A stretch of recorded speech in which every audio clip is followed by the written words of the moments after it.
Nabi telah memperingatkan kepada kita melalui tanbih, peringatan jangan sampai terjadi. Misalnya dalam hadis riwayat Ad-Dailami, sayati 'alan nas, akan datang suatu masa nanti kepada manusia, kata Rasulullah. Tapi ini tidak harus terjadi. Ini hanya diingatkan. Sultanuhum asadun, nanti penguasamu adalah singa. Maksudnya orang yang berkarakter singa, mengandalkan taringnya, mengandalkan kuku tajamnya, mengandalkan badannya yang besar, dan mengandalkan lompatannya yang kuat, dan mengandalkan aumannya, suaranya yang menggegarkan bumi. Nauzubillahi min dzalik. Itu akan datang, kata Rasulullah. Itu artinya orang yang diktator, orang-orang yang tidak mau mendengarkan nasihat orang lain, hanya menggunakan kekuatan pribadinya, bukan berdasarkan akal, bukan berdasarkan etika, akhlakul karimah, tapi berdasarkan hawa nafsunya yang terlalu rakus terhadap kehidupan duniawi. Itulah yang merusak.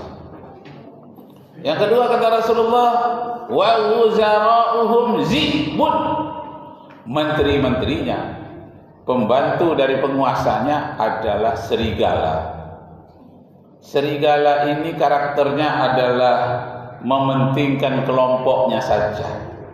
Kalau bukan kelompok serigala, dia tidak akan bantu. Sekalipun salah, tapi dia berada di kelompok serigala, dia akan dibela habis-habisan. Sekalipun orang lain benar, kelompok lain benar, akan dianggap salah. Masya Allah, ini namanya karakter serigala. Bahkan lebih jauh lagi, dikatakan oleh orang-orang ahli filsafat hukum, namanya homo nilupus. Serigala pun telah menjadi serigala antar sesamanya, serigala pemakan serigala. Maksudnya manusia pemakan manusia lain, tergantung dari siapa yang lemah. Siapa yang lemah menjadi makanan yang lain. Na'udzubillahi min dzalik. Maksud Rasulullah tanbih, peringatan, jangan sampai terjadi manusia berkarakter binatang seperti itu. Kemudian disebutkan lagi, wa qada'uhum kalbun, hakim-hakimnya adalah anjing, kata Rasulullah. Na'udzubillah. Kedengarannya agak kasar, tapi ini peringatan yang pedas dari Rasulullah. Yang hakim anjing itu bagaimana? Suka sogok. Anjing pemelihara rumah, kalau orang maling datang tapi membawa sogokan daging dan tulang, akan dipatuhinya. Sekalipun orang baik yang datang tapi tidak membawa apa-apa, akan digonggongnya, dimarahinya, dan akan dicurigainya. Kenapa? Karena dia rakus terhadap kehidupan duniawi, pandangannya terlalu materialisme, maka dia mengandalkan dari benda ke benda, dari satu kelebihan kekayaan yang satu kepada yang lain. Yang hal rohani, hal yang bersifat spiritual, tidak diperdulikan sama sekali. Inilah yang melahirkan peperangan antar negara, peperangan antar benua. Kenapa? Tidak ada unsur rohaninya, hanya kekuatan semata-mata seperti singa. Mana unsur agamanya? unsur rohaninya.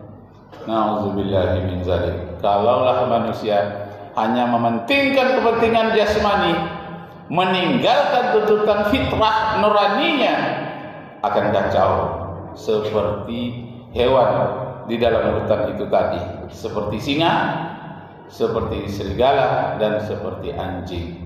Karakter anjing ini dia akan menjaga tempatnya selagi dia diberi makan, selagi dia diberikan sogokan. Begitu tidak diberi, orang itu akan dijadikan sebagai lawannya. Kaum muslimin yang berbahagia, makanya para ahli dalam bidang akhlak mengatakan ad-dunya jaibatun qazaratun talibuha kilabun. Dunia ini pada dasarnya bangkai-bangkai yang kotor, yang senang kepada bangkai itu hanya anjing, yang suka dengan sogok, yang suka dengan hal-hal yang haram. Nauzubillahi min dzalik.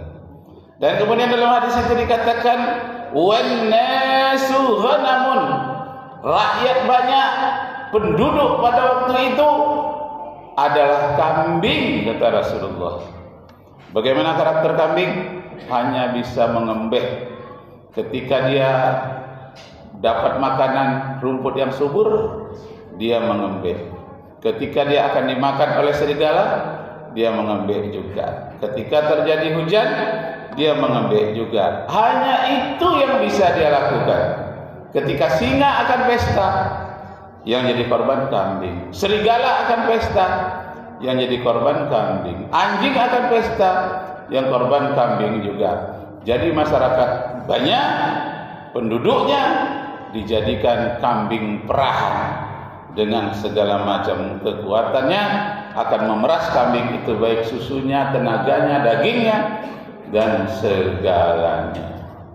Dan kemudian diingatkan oleh Rasulullah, waktu itu kata Rasulullah, dinuhum darahimuhum, waktu itu agama manusia adalah uang, dirham. Dinuhum darahimuhum, agama manusia itu pada waktu itu uang. Apa maksudnya? Maksudnya siapa yang mempunyai uang, dialah yang mengatur negara ini. Dan segala-galanya diatur dengan kekuatan uang. Jadi uang telah menjadi agamanya, tuntunannya, penentunya. Seluruhnya dengan tawaran-tawaran uang. Spiritual, masalah rohani, mereka singkirkan. Kenapa? Karena sudah seperti binatang. Di dalam surat Al-A'raf 179 dikatakan ulaika kal an'am, mereka tak ada bedanya dengan binatang. Bal hum adallu, bahkan lebih sesat, lebih parah daripada binatang. Siapa mereka itu? Ulaika humul ghafilun, mereka itu orang-orang yang betul-betul dilalaikan oleh dunia ini, lalai. Nah, selanjutnya apa kata Rasulullah? Kiblatuhum nisa'uhum wa sahwatuhum, yang menjadi kiblat mereka adalah wanita dan kepentingan syahwatnya. Masya Allah, sedikit-sedikit dia ingin memuaskan hawa nafsunya. Wanita di mana-mana dijadikan sogok, wanita dijadikan pelayan, wanita dijadikan dijual seperti binatang, wanita dijual seperti barang-barang yang tak bernyawa, wanita. Nauzubillahi min zalik, yang disebut dengan kiblatuhum nisa'uhum wa syahwatuhum, perempuan dan kepuasan syahwatnya.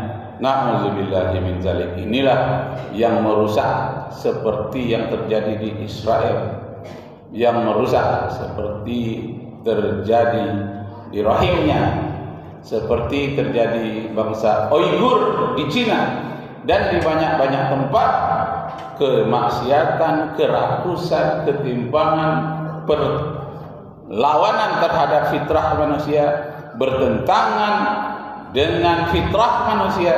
Muncullah penyembah-penyembah syahwat yang namanya LGBT, homo, lesbi, dan antar gender.